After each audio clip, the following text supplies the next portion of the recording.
Hello Pisces, welcome to your April reading with Natalia.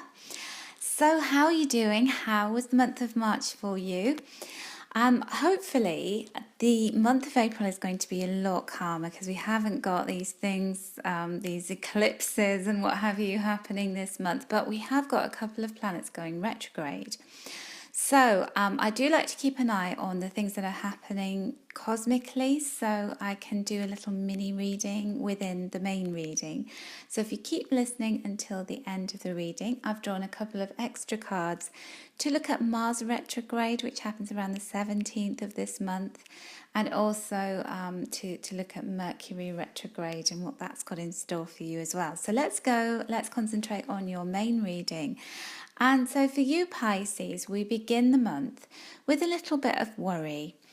So how are you doing financially? Because the Five of Earth card always shows up when we have a few little money worries niggling around us. And when I say a few little money worries, that is, all of us, no matter how affluent we are, it doesn't matter. Money plays a big part in our day-to-day life, and we can, even if you've got lots of money, you worry about where to save it and where to, put it so that you can get the best interest rate. So for you begin April with this feeling of a little bit discomfort around the money situation, sort of looking in your bank account, wondering, have I got enough money to meet a certain bill? Or it could be that something comes out of the blue and maybe you get paid a little bit less, or just something has happened that has affected you financially in some way and is causing you some kind of discomfort. And these things happen. Now, the rest of your reading is fabulous, so don't worry too much about this. But the first few days of the month, you are going to be focused on that. And this card always speaks of, first of all, letting go of worry, because worry doesn't help. Taking practical action, resourceful steps to do something about this is the only way out of it. And, I'm not being flippant about that because I've been there. I know exactly what it's like. You get some bill that lands on your doorstep and you think, oh, heck, what am I going to do? But there are things you can do. You can make a phone call. You can, don't sit and worry about it. Talk to the person who is expecting you to pay the bill. Talk to somebody who might be able to give you a little bit of an advance on your salary, or maybe, if you can ask a friend or a family member just to give you some money until you can get back into good financial shape. Any practical steps that you can take are the best thing that you can do under these circumstances. So it's just a little bit of a reassurance from the universe to say to you, please don't worry, don't suffer in silence, talk to somebody, do something about it. If you've got a credit card bill that's outstanding, and when the credit card statement comes, you don't open it, you just put it in a drawer because you just think, oh, it's too horrible, I don't want to have a look at it. Well, get on the phone to the bank, try and stop them from adding any more interest, or, there are ways and means that you can actually do something to make this situation a little bit better for you.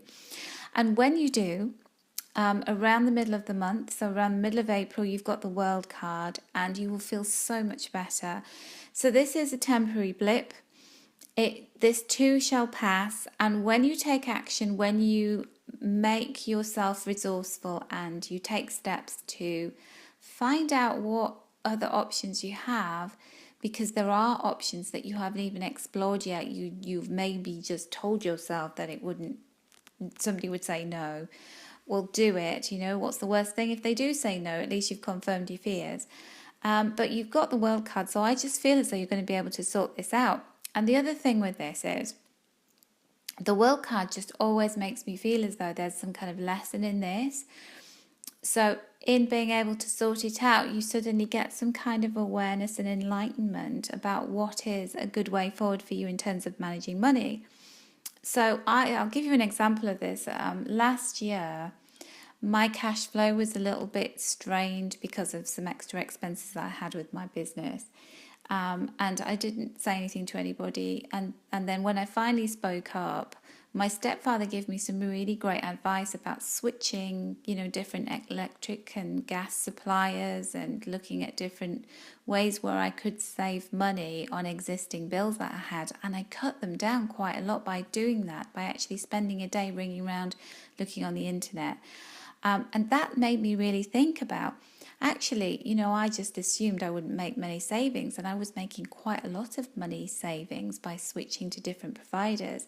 And that has changed my attitude. And I almost go around like an evangelical preacher saying to everybody, oh, you must try this website. They have these really great money saving things. And it made me see things so differently.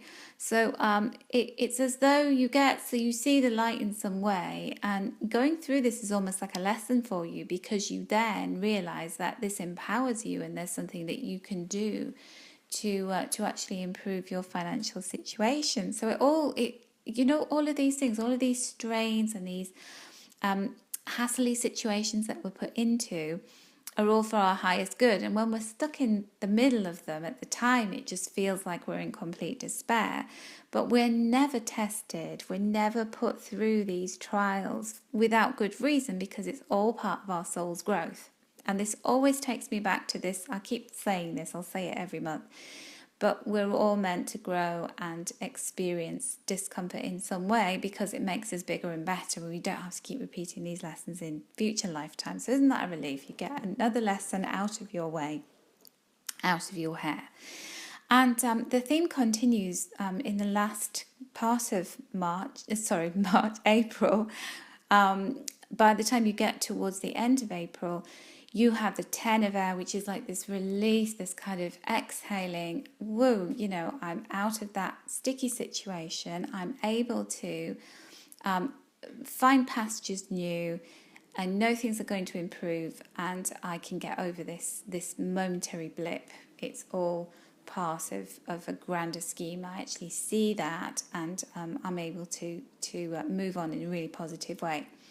And you see, what happens in the month of April is we have Mars going retrograde around the middle of the month. So this feels like there's this enlightenment, this aha moment, this kind of making you backtrack, making you go over things and see things, in a different way.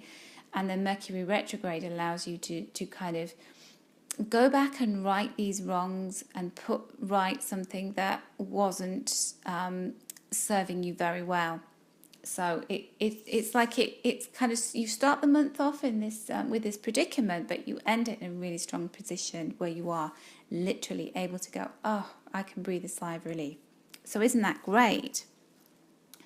And so I mentioned that I'd drawn a couple of cards to give you some guidance around what is happening with these retrograde planets this month. What do they mean for you? And I don't actually look at each star sign to see what it means astrologically. I just do my intuitive take on it by drawing cards. And the first card that I've drawn is the card that is Relax, Everything's Okay. And this is from the Magical Unicorns deck by Doreen Virtue. And this is actually the first deck of Doreen Virtue cards I ever bought, and I was working in Sedona, Arizona, which is an incredibly spiritual place, and I bought these cards there. And do you know what? I haven't had them out of the drawer for a long time, and I felt like I really needed to use them in this reading this month. And I love all of the unicorns on these cards, and this one is such a lovely one, because it just tells us, those words that we want to hear. When you start the month off with the 5 of Earth, like, oh no, where's my next money coming from, or where's this big bill come from? And then you get the unicorn card that says, relax, everything's going to be okay, don't worry, it's all going to be fine. Isn't that such a lovely message? And that's really all I need to say on that matter. Don't worry, it's all going to work itself out. You are going to be part of working it out. Don't get me wrong, it's not going to all magically disappear. You're going to find that resourcefulness, that inner strength to be able to deal with it, and deal with it in such a way that it is actually, it's a game changer for you, and a really important lesson. And then the second card I drew in relation to these two retrogrades, Mars and Mercury, is the denial card. And this one comes from the Soul's Journey Lesson cards by James Van Praagh. And each of the images on these cards are like a mandala, and they relate to the chakras very much when I look at these. And the chakra color is orange, which relates to the sacral chakra, which is the second one, and that is our ability to be creative, to be joyful, to experience pleasure without any kind of shame. You know, it's like when that feeling of taking Friday afternoon off and being, oh, I'm feeling maybe a little bit naughty because I've taken some time off, but because I wanted to have fun. Forget about it, you know, just enjoy yourself. And this is saying that the card theme is denial here, saying I acknowledge my fear, but I replace it with the insight of awareness. And how powerful is that? Because that actually ties in with the theme of your whole reading for the month of April. It's about maybe being in denial about something at the beginning of the month, but then feeling very empowered, taking back your power, and actually knowing that, you know, when I address problems, when I stand up to them, when I face up to them and I do something about them, then I can erase them out of my life forever.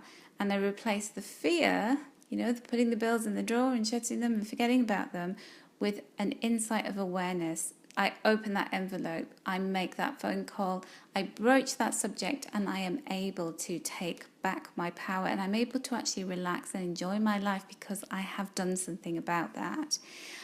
So Pisces, it's a powerful month for you in terms of insight, awareness, and actually taking action, being resourceful and stepping back into your power so that you do not repeat these mistakes again in the future. And I hope you've really enjoyed your reading this month, and I hope it is a fabulous month for you. I'd love you to join me on my Facebook page, and that is Angel Lady. And we have a lovely community of like-minded souls there, and we'll just talk about positive angel stuff, so it's great. And if you would like to arrange a private reading with me, you can schedule this through astrolada.com and just click on the link below this video, or visit astrolada.com and my readers page at the top there. So many blessings to you, Pisces. Have a great month of April, and I'll catch up with you very soon.